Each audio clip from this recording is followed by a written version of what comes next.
ओम शांति। आज बाबा के 25 सितंबर के महावाक्य हैं। बाबा ने कहा, मीठे बच्चे, बेहद की स्कॉलरशिप लेनी है तो अभ्यास करो, एक बाप के सिवाय और कोई भी याद न आ।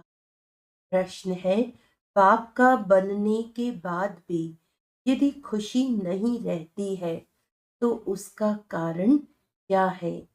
उत्तर है, पहला, बुद्धि में पूरा ज्ञान नहीं रहता।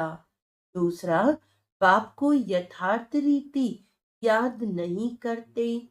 याद न रहने के कारण माया धोखा देती है, इसीलिए खुशी नहीं रहती। तुम बच्चों की बुद्धि में नशा रहे, बाप हमें विश्व का मालिक बनाते हैं तो सदा उल्लास और खुशी रहे। बाप का जो वर्षा है, पवित्रता, सुख और शांति, उसमें फुल बनो तो खुशी रहेगी। ओम शांति। ओम शांति का अर्थ तो बच्चों को अच्छी रीति मालूम है। मैं आत्मा, ये मेरा शरीर, ये अच्छी रीति याद करो। भगवान माना आत्माओं का बाप हमें पढ़ाते हैं। ऐसे कभी सुना है? वह तो समझते हैं श्री कृष्ण पढ़ाते हैं, परंतु उनका तो नाम रूप है ना। यह तो पढ़ाने वाला है निराकार बाप। आत्मा सुनती है और परमात्मा सुनाते हैं। यह नई बात है ना। विनाश तो होना ही है ना। एक है विनाश काले विपरीत बुद्धि, दूसरे हैं विनाश काले प्रीत बुद्धि। आगे तुम भी कहते थे ईश्वर सर्वव्यापी है, पत्थर भीतर में है। इन सब बातों को अच्छी रीति समझना है। ये तो समझाया है। आत्मा अविनाशी है, शरीर विनाशी है। आत्मा कभी घटती बढ़ती नहीं। वह है इतनी छोटी आत्मा। इतनी छोटी आत्मा ही 84 जन्म लेकर सारा पाठ बजाती है। आत्मा शरीर को चलाती है। ऊंचते ऊंच बाप पढ़ाते हैं तो जरूर मर्तबा भी ऊंच मिलेगा। आत्मा ही पढ़कर मर्तबा पाती है। आत्मा कोई देख ही नहीं चाहती। बहुत कोशिश करते हैं कि देखें आत्मा कैसे आती है, कहाँ से निकलती है, परंतु मालूम नहीं पड़ता है। करके कोई देखे भी तो भी समझ नहीं सकेंगे। यह तो तुम समझते हो, आत्मा ही शरीर में निवास करती है। आत्मा अलग है, जीव अलग है।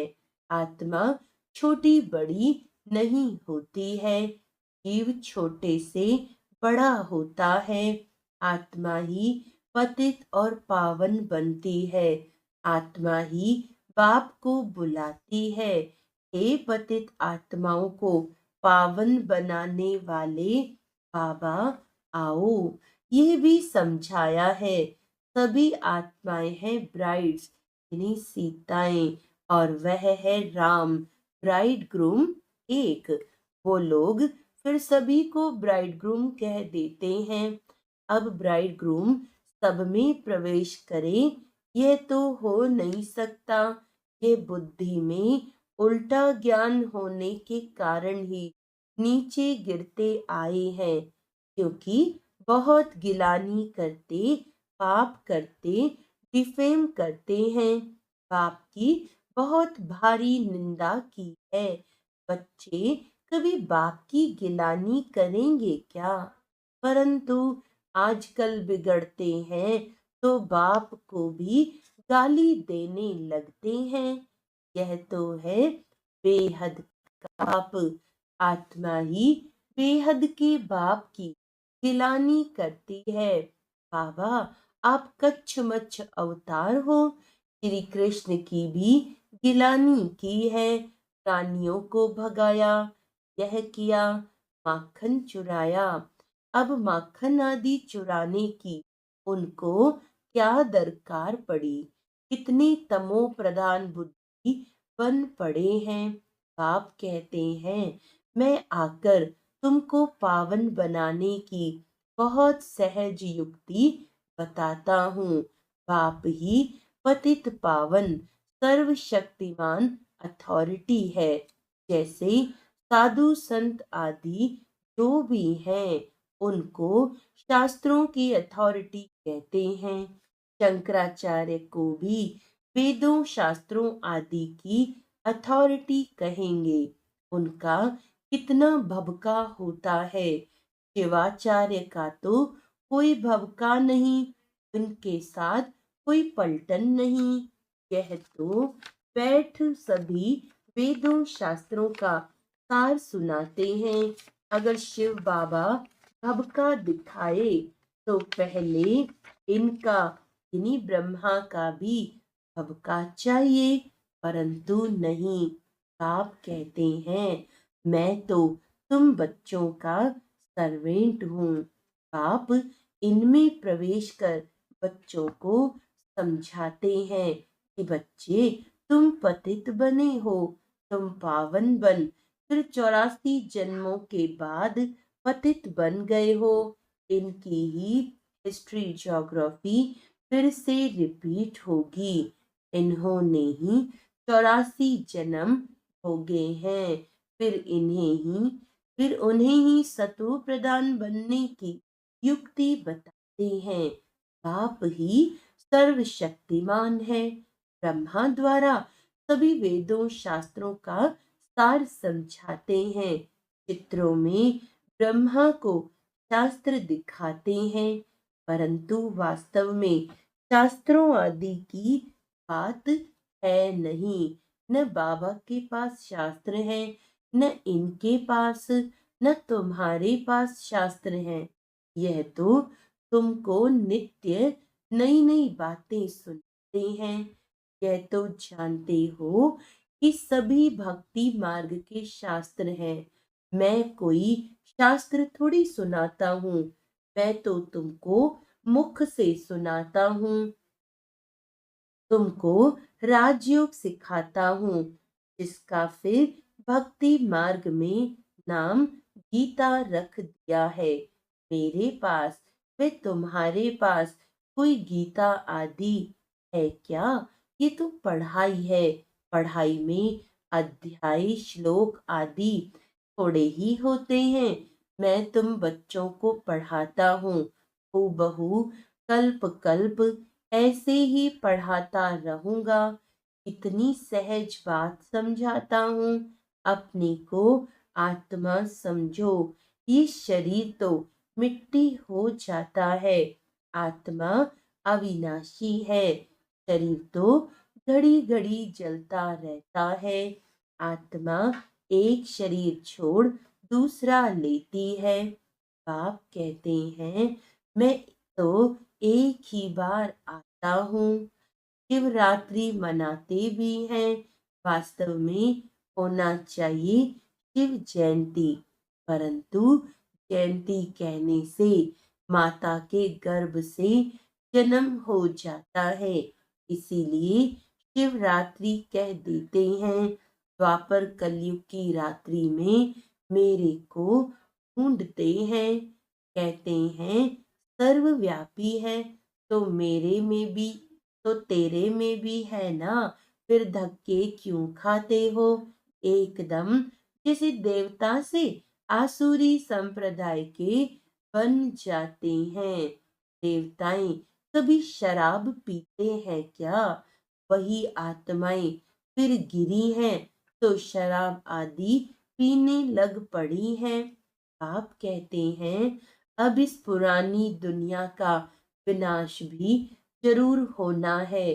पुरानी दुनिया में है अनेक धर्म, नई दुनिया में है एक धर्म। एक से अनेक धर्म हुए हैं, फिर एक जरूर होना है। मनुष्य तो कह देते कलयुग में अभी 40,000 वर्ष पड़े हैं। इसको कहा जाता है घोर अंधेरा। ज्ञान सूर्य प्रगटा, अज्ञान अंधेर विनाश। मनुष्यों में बहुत अज्ञान है। बाप ज्ञान सूर्य, ज्ञान सागर आते हैं तो तुम्हारा भक्ति मार्ग का अज्ञान मिट जाता है। तुम बाप को याद करते करते पवित्र बन जाते हो। खाद निकल जाती है। यह है योग अग्नि। काम अग्नि काला बना देती है। योग अग्नि अर्थात शिव बाबा की याद गोरा बनाती है। श्री कृष्ण का नाम भी रखा है श्याम सुंदर, परंतु अर्थ थोड़े समझते हैं। बाप आकर अर्थ समझाते हैं। पहले पहले सतयुग में कितने सुंदर हैं। आत्मा पवित्र सुंदर है तो शरीर भी पवित्र सुंदर लेती है। वहां कितना धन दौलत, सब कुछ नया होता है। नई धरनी फिर पुरानी होती है। अब इस पुरानी दुनिया का विनाश जरूर होना है। खूब तैयारियां हो रही हैं। भारतवासी इतना नहीं समझते हैं जितना वह समझते हैं कि हम अपने कुल का विनाश कर रहे हैं। कोई प्रेरक है। साइंस द्वारा हम अपना ही विनाश लाते हैं। यह भी समझते हैं क्राइस्ट से 3,000 वर्ष पहले पैराडाइज था। इन गॉड गॉडेस का राज्य था। भारत ही प्राचीन था। इस राजयोग से लक्ष्मी नारायण ऐसे बने थे। वह राजयोग फिर बाप ही सिखला सकते हैं। सन्यासी सिखला न सके। आजकल कितनी ठगी लगी पड़ी है। बाहर में जाकर कहते हैं हम भारत का प्राचीन योग सिखलाते हैं और फिर कहते हैं अंडा खाओ, शराब आदि भले पियो, कुछ भी करो। अब वे कैसे राजयोग सिखला सकेंगे। मनुष्य को देवता कैसे बनाएंगे। बाप समझाते हैं आत्मा कितनी ऊंच है। फिर पुनर्जन्म लेते लेते सतो प्रधान से तमो प्रधान बन जाती है। अब तुम फिर से स्वर्ग की स्थापना कर रहे हो। वहां दूसरा कोई धर्म होता ही नहीं। अब बाप कहते हैं नरक का विनाश तो जरूर होना है। यहाँ तक जो आए हैं वह फिर स्वर्ग में जरूर जाएंगे। शिव बाबा का थोड़ा भी ज्ञान सुना तो स्वर्ग में जाएंगे जरूर। फिर जितना पढ़ेंगे, बाप को याद करेंगे, उतना ऊंच पद पाएंगे। अभी विनाश काल तो सबके लिए है। विनाश काले प्रीत बुद्धि जो है सिवाय बाप के और कोई को याद नहीं करते हैं, वही ऊंच पद पाते हैं। इसको कहा जाता है बेहद की स्कॉलरशिप। इसमें तो रेस करनी चाहिए। यह है ईश्वरीय लॉटरी। एक तो याद, दूसरा दैवी गुण धारण करने हैं और राजा रानी बनना है तो प्रजा भी बनानी है।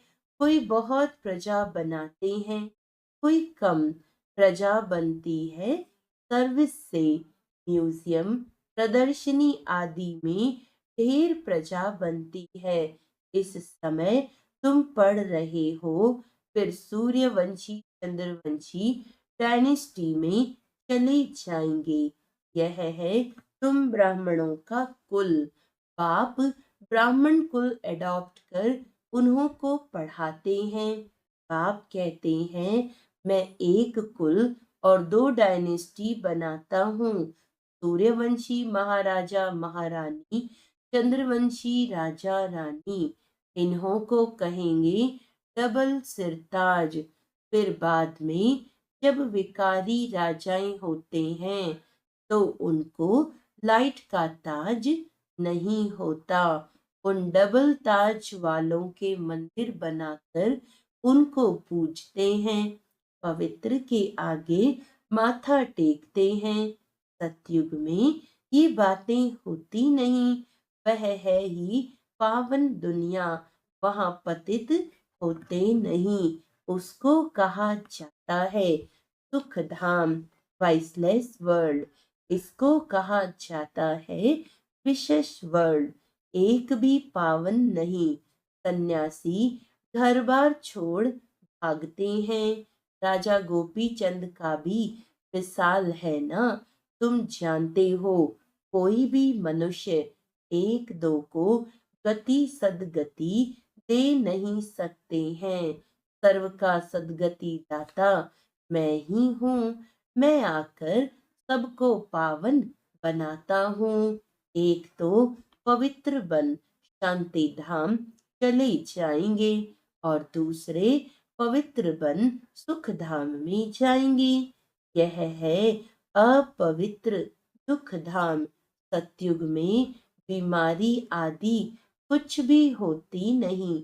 तुम उस सुख धाम के मालिक थे, फिर रावण राज्य में दुख धाम के मालिक बने हो। बाप कहते हैं कल्प कल्प तुम मेरी श्रीमत पर स्वर्ग स्थापन करते हो, नई दुनिया का राज्य लेते हो, फिर पतित नरकवासी बनते हो। देवताएं ही फिर विकारी बन जाते हैं, वाम मार्ग में गिरते हैं। मीठे मीठे बच्चों को बाप ने आकर परिचय दिया है कि मैं एक ही बार पुरुषोत्तम संगम युग पर आता हूँ। मैं युगे युगे तो आता ही नहीं हूँ, कल्प के संगम युगे आता हूँ। मैं कि युगे युगे कल्प के संगम पर क्यों आता हूँ? क्योंकि नरक को स्वर्ग बनाता हूँ। हर 5000 वर्ष बाद आता हूँ। कई बच्चे लिखते हैं बाबा हमको खुशी नहीं रहती है, उल्लास नहीं रहता है। अरे बाप तुमको विश्व का मालिक बनाते हैं। ऐसे बाप को याद कर तुमको खुशी नहीं रहती है। तुम पूरा याद नहीं करते हो तब खुशी नहीं ठहरती है। पति को याद करते खुशी होती है जो पतित बनाते हैं, और बाप जो डबल सिरताज बनाते हैं उनको याद करके खुशी नहीं होती है। बाप के बच्चे बने हो फिर भी कहते हो खुशी नहीं। पूरा ज्ञान बुद्धि में नहीं है, याद नहीं करते हो, इसीलिए माया धोखा देती है। बच्चों को कितना अच्छी रीति समझाते हैं, कल्प कल्प समझाते हैं।